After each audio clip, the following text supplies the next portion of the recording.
Hello guys, আসসালামু আলাইকুম। আজ আমি ঢেঁড়স ভাজির একটি রেসিপি আপনাদের দেখাবো। প্রথমে আমি চুলার উপরে একটা ফ্রাই প্যান দিয়ে তাতে তেল দিয়ে দিলাম। তেলটা একটু গরম হতে একটু সামান্য গরম হলে তারপরে আমি পেঁয়াজ কুচি দিয়ে দিব।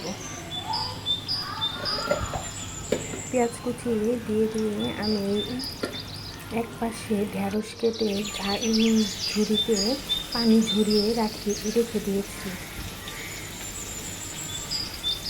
একটু ঢেঁড়সে পানি নেই, তারপরে আমি পেঁয়াজগুলো একটু নরম হয়ে আসলে আমি এই পেঁয়াজগুলো একটু নেড়ে চেড়ে নেব। তারপরে এই পেঁয়াজের ভিতরে আমি সামান্য পরিমাণ লবণ আর সঙ্গে হলুদ গুঁড়ো অ্যাড করে নেব।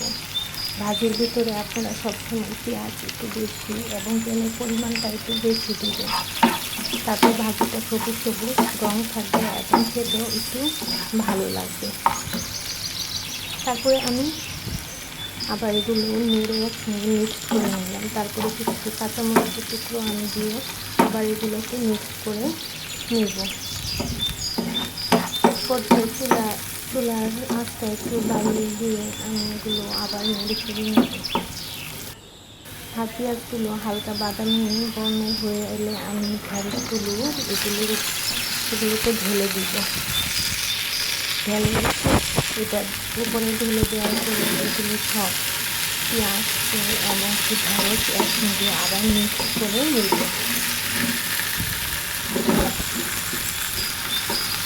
মিক্স করার সময় আমার খাইটা নড়াচড়া করতেছিল, চলে গেছে এক হাতে ফোন ধরে আছি তো, তাই ঠিক করে ধরতে পারতেছিলাম না। তারপরে ভালো করে মিক্স করে নেড়ে চেড়ে নেওয়ার পরে আমি সুন্দর করে একটা ঢাকনা দিয়ে ঢেকে দিব। এই পর্যায়ে আপনার চুলার আঁচটা একটু মিডিয়াম লো দিতে রাখবে। তারপরে আমি ঢাকনা খুলে আবার নেড়ে চেড়ে নেব। দেখতেই পাচ্ছেন আমার ঢেঁড়সগুলো কত সবুজ এখন আসছে। আমি এগুলোকে নেড়ে চেড়ে আবার আরেকটা ঢাকনা দিয়ে আমি আবার ঢেকে দিই। তারপরে ঢাকনা খুলে আমি আবার নেড়ে চেড়ে ভাজিটা একটু বেশি লাড়াচাড়া করতে লেগে যেতে পারে। আর নাড়াচাড়া করলে সম্পূর্ণ সম্পূর্ণভাবে সমানভাবে হবে, এক পাশে বেশি হবে না, এক পাশে কম হবে না। এই পর্যায়ে আমার ঢেঁড়সের ফাইনাল লুক হলো এইটা। দেখছেন আমার ঢেঁড়সটা কতটা সবুজ রঙ এখনো আছে। আপনারা এইভাবে বাসায় ট্রাই করতে পারেন। ঢেঁড়স ভাজিটা খেতেও যেমন মজা, দেখতেও অনেক সুন্দর লোভনীয় দেখতে হয়েছে।